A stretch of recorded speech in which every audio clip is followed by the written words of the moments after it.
It's not easy doing good. Take driving your car, for example. Plug-in electric cars accounted for nearly 10% of all new vehicle sales last year, which was almost double from what it was the year before. The reason? Electrical cars significantly reduce air pollution. They don't emit exhaust filled with hydrocarbons and carbon monoxide, ozone, lead, and other pollutants.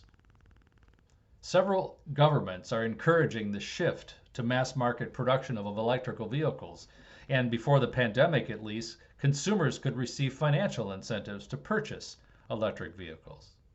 What makes these cars go? Rechargeable lithium-ion batteries. They've been in the works since the 1960s, and 3 chemists in 2019 won the Nobel Prize in Chemistry for the development of lithium-ion batteries.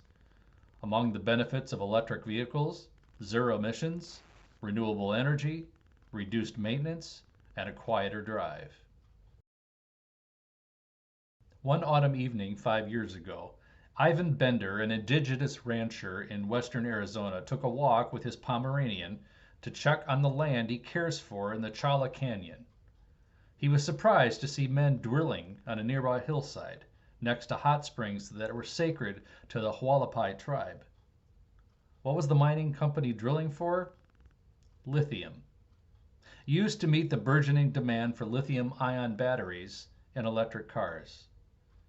The extraction of lithium and other materials used in these batteries has threatened indigenous cultural and religious sites elsewhere in the United States, as well as in far-flung places such as the Congo and Argentina. There's no simple conclusion to draw from this apparent clash of competing interests. Zero-emission cars? They're widely considered to be the cars of the future, given their reduced carbon footprint. The human and environmental impact of lithium mining on indigenous populations, sacred lands, and ecosystems? Those factors are drawing increased attention.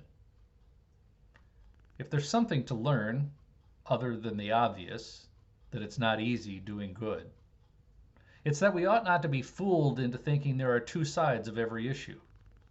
There are almost always 3 or more sides to every issue.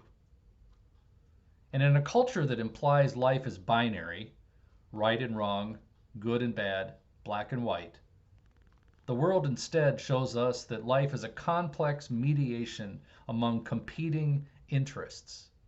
And compromise isn't just an ideal, but it is a necessary fact of life. The best thing we can do? Pay attention. A proverb says, "Make your ear attentive to wisdom and incline your heart to understanding. Seek insight like silver and search for it like a hidden treasure. Then you will find the knowledge of God."